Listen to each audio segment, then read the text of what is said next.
The IDF is continuing wide-scale operations as part of Operation Gideon's Chariots in Gaza. The Army carried out more than 160 airstrikes in the past 24 hours and expanded ground operations targeting Hamas infrastructure. In northern Gaza, the Army attacked terror squads, anti-tank positions, and military buildings. In central Gaza, underground tunnels and weapons warehouses were hit.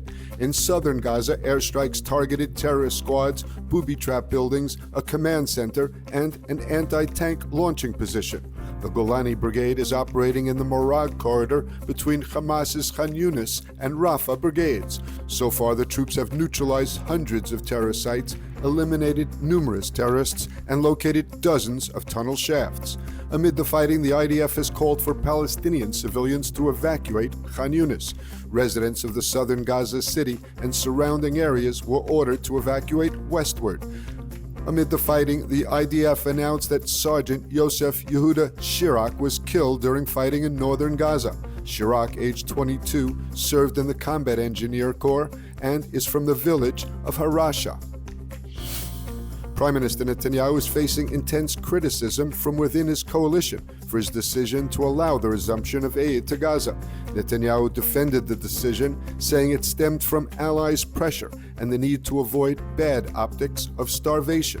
Netanyahu said the move was also needed in order to press ahead with the expanded military offensive against Hamas. The aid is beginning to flow into Gaza, even though the planned IDF secured distribution centers to keep the assistance out of the hands of Hamas were not yet ready. Dozens of trucks carrying supplies are said to be ready to enter Gaza from Israel and from Egypt, but it's not clear how many will be allowed in. An Israeli official did confirm that flour, baby food, and medical supplies are being allowed into Gaza. Israel has received a sharp warning from the UK, France, and Canada of concrete actions if it does not halt the war and boost humanitarian aid to Gaza. The unusual joint statement from three allies condemned Israel's handling of the humanitarian situation in Gaza and demanded an immediate halt to military action in Gaza, threatening further action if Israel refuses.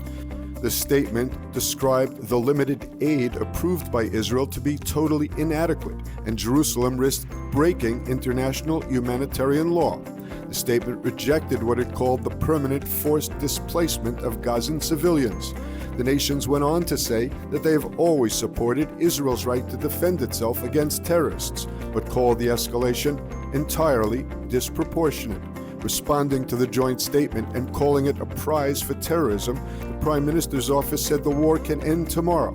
If the remaining hostages are released, Hamas lays down its arms and Gaza is demilitarized.